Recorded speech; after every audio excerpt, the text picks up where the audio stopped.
सर्वांना प्रथमतः जय योगेश्वर.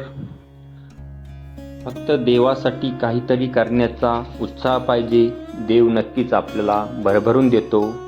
अशी आपण एक सत्य घडलेली घटना, भावप्रसंग बघणार आहोत.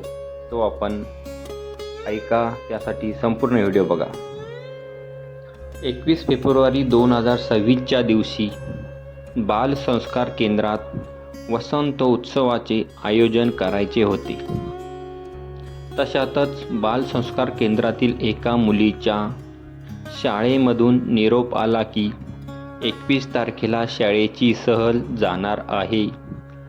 आईने विचार केला की जर हे मुलीला कळले तर ती द्विंदेत सापडेल, म्हणून आईने गप्प राहायचे ठरवले.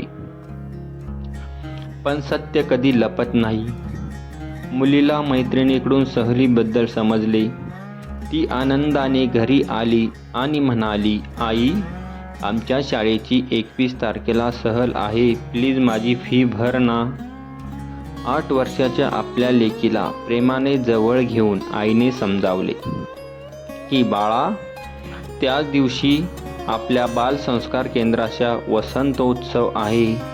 पिकनिक तर काय दरवर्षी असते, पण भगवंताच्या कार्याशी जोडले जाण्याची संधी तर वेळ नाही मिळणार. निरागसपणे ती मुलगी सहज म्हणाली की आई, वसंतोत्सव पण दरवर्षी असतो ना, मग या वर्षी असे काय विशेष आहे? आई म्हणाली, अगं, यावर्षी आपल्या प्रिय पाठशाळेचे शतप्रणती पर्व आहे. अशी दुर्लभ संधी जन्मोजन्मीच्या पुण्यानंतर मिळते. आणि लक्षात ठेव, जेव्हा आपण आपली एखादी प्रिय वस्तू किंवा सुख सोडून भगवंताचे काम करतो ना, तेव्हा भगवंत आणि दादा दीदी आपल्यावर लाख पटीने अधिक प्रेम करतात. लाख पटीने प्रेम करतात. ही गोष्ट मुलीच्या कोमल हृदयाला स्पर्श करून गेली. तिची द्विधा तर कुठच्या कुठे फिरून गेली. हसतमुखाने ती आईला म्हणाली, मला नाही जायचे पिकनिकला. देव, दादा, दीदी मला इतके प्रेम देणार आहेत, मग मी वसंतोत्सवातच भाग घेईल. मुलींच्या मनात आता किंचितही शंका नव्हती. होता तो फक्त देवासाठी काहीतरी करण्याचा उत्साह. सच्च्या मनाने घेतलेल्या निर्णयाचे फळ देखील मधुर असते. दुसऱ्या दिवशी शाळेतून नवीन निरोप आला की काही अपरिहार्य कारणास्तव 21 तारखेला ठरवलेली शाळेची पिकनिक पुढल्या आठवड्यापर्यंत स्थगित करण्यात आली आहे. त्या मुलीच्या डोळ्यात आनंदाश्रू तरळले.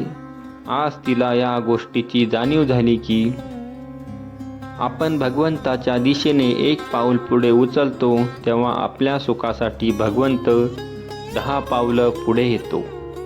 आणि ती अधिक आनंदाने आणि उत्साहाने वसंत उत्सवाच्या तयारीला लागली. भावप्रसंग आवडला असेल तर चॅनलला सबस्क्राईब करायला विसरू नका. सर्वांना जय योगेश्वर. आणि भगवंताचं कार्य सतत करत राहा. भगवंत आपल्यासाठी काम करत असतो. पुनश्च एकदा जय योगेश्वर.